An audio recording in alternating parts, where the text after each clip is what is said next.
La météo n'aura pas été clémente à l'arrivée d'Édouard Philippe à la Tour Lumina. Cette rencontre avec les professionnels du secteur touristique est l'occasion pour le Premier ministre de lancer les assises outre-mer dans l'île et plus précisément des ateliers pour que les professionnels fassent des propositions pour booster la filière touristique. La fréquentation a été en hausse la saison dernière, mais de réels progrès restent à faire. Les assises de l'outre-mer, ça n'est pas un énième exercice de réflexion abstrait sur d'éventuelles évolutions institutionnelles. Les assises de l'outre-mer, ça doit permettre avec les acteurs de chaque territoire de parler des sujets au centre du développement de chaque territoire. Et le tourisme est un enjeu pour la Martinique. Il faut donc réussir, si on veut développer l'attractivité de la Martinique, à différencier la Martinique de ses compétiteurs. Il y a également l'idée de pouvoir travailler sur une meilleure connectivité aérienne.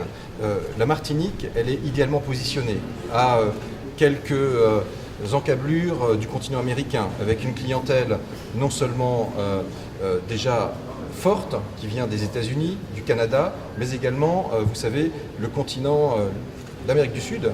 Un optimisme affiché aussi par les professionnels du secteur et les politiques locaux, malgré d'autres projets de ce type qui ont pu se succéder ces dernières années. Aucune mention de budget n'a été évoquée face à la presse. On en est tous là à se dire qu'on fait souvent des assises, on fait souvent des réunions et qu'après on attend les retombées. Mais moi je suis quelqu'un d'optimiste et très motivé pour ces assises. J'ose y croire, j'ose croire qu'on sera écouté et que les choses seront faites. Donc il faut être optimiste. Généralement le problème de l'hôtellerie qui n'arrive pas à se restructurer normalement et qui prend du temps, qui sont remplacés par des gîtes ou des tables d'hôtes, vous voyez.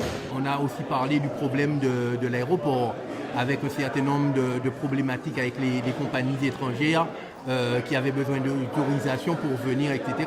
Bon, c'est vrai que c'est le problème aussi des distilleries, parce qu'on parle d'alcool. Donc c'est vrai que toute la dynamique qu'on veut créer, bon, il y a toujours quelques embûches de part et d'autre. Mais je pense que là, on a senti quand même une vraie volonté de faire avancer les choses.